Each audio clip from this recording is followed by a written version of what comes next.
Hi everyone, आप लोगों को फिर से एक नए वीडियो में स्वागत है। आज हम बात करने वाले हैं अवतल दर्पण के बारे में। ठीक है, हम लोग इसके पहले वाला वीडियो में देखे थे उत्तल दर्पण के बारे में, उसका उपयोग देखे थे, कैसा प्रतिबिंब बनाता है वो देखे थे। तो आज हम लोग देखने वाले हैं अवतल दर्पण। ठीक है, अवतल दर्पण इसका मतलब किसको कहेंगे, इसका उपयोग कहाँ कहाँ है, जो आज हम देखने वाले हैं, और इसका ये जो है प्रतिबिंब कैसा निर्माण करता है। तो आज ये 3 बात पे इसमें भी हम फोकस करेंगे। तो सबसे पहली बात, यदि आप हमारे चैनल पर नए हैं तो चैनल को सब्सक्राइब कर लीजिए और बेल आइकन को प्रेस कर लीजिए। ठीक है, तो चलिए अब हम बात करते हैं अवतल दर्पण के बारे में। बहुत पहले से आप लोग जानते होंगे, जब यदि स्टैंडर्ड लेवल के आप तैयारी किए होंगे, जैसे सैनिक, नवोदय, ये सब का होता है ना तैयारी, तो उसमें आपको पढ़ाया जाता होगा प्रकाश चैप्टर, उसमें अवतल उत्तल सब बताया जाता है। तो यदि आप पहले से जानते हैं तब तो ठीक है, यदि नहीं जानते हैं, पहली बार देख रहे हैं, तो वीडियो को स्किप करके मत देखिएगा, क्योंकि वीडियो को जब स्किप करके देखिएगा तो आपको कुछ भी समझ में नहीं आएगा। ठीक है, यदि आपको समझना है 100 में 100%, कोई भी अवतल दर्पण के बारे में पूछे तो हम बता दें, तो आपको क्या करना होगा, तो सबसे पहली बात आपको यहाँ पे देखना होगा। ठीक है, तो चलिए अब यहाँ पे हम वीडियो को शुरू करते हैं। यहाँ पे सबसे पहली बात हम समझेंगे अवतल दर्पण। अवतल दर्पण आखिर है क्या, इसका परिभाषा भी देखेंगे।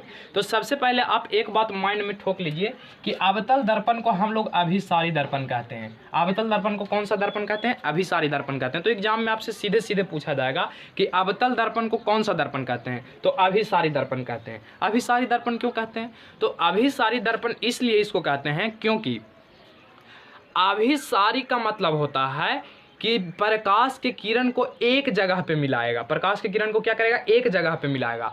अपसारी का मतलब हम पिछले वीडियो में समझाए थे कि अपसारी का मतलब क्या होता है, तो प्रकाश के बहुत सारा डायरेक्शन में फैला देता है, अलग अलग दिशा में फैला देता है। लेकिन अभिसारी का मतलब क्या हुआ कि एक ही दिशा पे फोकस करेगा, जहाँ भी निकल कर जाएगा एक दिशा में जाएगा। ठीक है, तो यहाँ पे हम बात करने वाले हैं, एक बात तो आपको क्लियर हो गया होगा कि अवतल दर्पण को अभिसारी दर्पण कहते हैं, और अभिसारी दर्पण भी आपको क्लियर हो गया होगा कि अभिसारी दर्पण कहेंगे किसको, तो वैसा दर्पण जो प्रकाश को एक ही मतलब एक जगह पे मिलाएगा या एक अथी स्ट्रेट लाइन में अथी करेगा, है कि नहीं, निकालेगा, तो उसको अभिसारी दर्पण कहते हैं।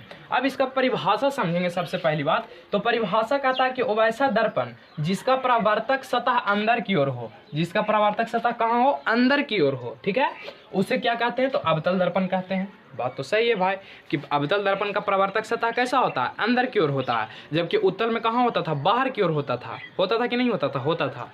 तो यहाँ पे हम अभी एक अवतल दर्पण के ये चित्र बना दिए हैं आप लोगों को समझने के लिए। ये अवतल दर्पण है, और यहाँ पे आप देख रहे होंगे तो ये बाहर से जो है ऐसे ऐसे देख रहे हैं आप, ये कलाई किया हुआ है, रंगा हुआ है। कलाई किया हुआ का मतलब क्या होता है? रंगना। ठीक है, रंगा हुआ भाग है। जब भी आप दर्पण उपन घर में लेके, ऐनक जरा कहते हैं ठेठ भाषा में, ऐनकवा लेकर के देखिएगा ना, तो एक दिन पीछे रंगा रहेगा, आगे से जरा में हमने मुँह देखते हैं अपन। ठीक है, तो वो रहेगा। तो यहाँ पे एक अवतल दर्पण हम बनाए, देखिए हम इसको बना करके समझाते हैं अवतल दर्पण को, और यहाँ से हम रंग दिए हैं। ठीक, ये बाहर रंगा हुआ है। तो ये जो अंदर बच गया ना, अंदर इसका प्रकाश का परावर्तन अंदर से होता है, अंदर से होता है, अंदर से होता है। ठीक है, तो वही चित्र हम पा रहे हैं। और जो ये आप सतह देख रहे हैं अंदर वाला, इसको हम लोग नाम देते हैं परावर्तक सतह। कौन सा, क्या नाम देते हैं? तो परावर्तक सतह इसका हम नाम देते हैं। ठीक है, बात क्लियर है? चलिए, अब यहाँ तक आप लोग अवतल दर्पण के बारे में समझ लिए होंगे कि इसका परावर्तक सतह अंदर की ओर होता है और बाहर इसका कलाई किया हुआ रहता है। ठीक है, क्लियर है बात? अच्छा, अब आप आइए, इसका उपयोग आखिर कहाँ कहाँ है। तो इसका उपयोग सबसे पहली बात सोलर कुकर में है। सोलर कुकर या सौर कुकर भी जिसका हम बोल सकते हैं। ठीक है, तो सौर कुकर, जैसे राजस्थान में आप जाइएगा तो वहाँ धूप की मात्रा क्या होता है? अधिक होता है, तो वहाँ जो कुकर होता है उसमें सोलर लगा हुआ, अथी अवतल दर्पण लगा हुआ रहता है। अवतल दर्पण का काम क्या है कि प्रकाश को एक जगह पे मतलब अथी करेगा, फोकस करेगा। ठीक है, प्रकाश को एक जगह पे फोकस करेगा, जिससे क्या होता है? हीट उसको एक जगह पे प्राप्त होता है। तो सोलर कुकर में, फिर गाड़ी के हेडलाइट में, जितना भी आप लोग गाड़ी देखे हैं, गाड़ी आप चलाते हैं, रात के दम जाते हैं, पूरा दम नीमन से ड्राइव करके मार देते हैं कोई के लाइट आँख पे, तो गिर जाता है नीचे। गिरता है कि नहीं गिरता है? गाड़ी उड़ी आप लोग सुने होंगे कि आँख पर लाइट मार दिया था, वो ले कूद गया फलना गाड़ी खाई में।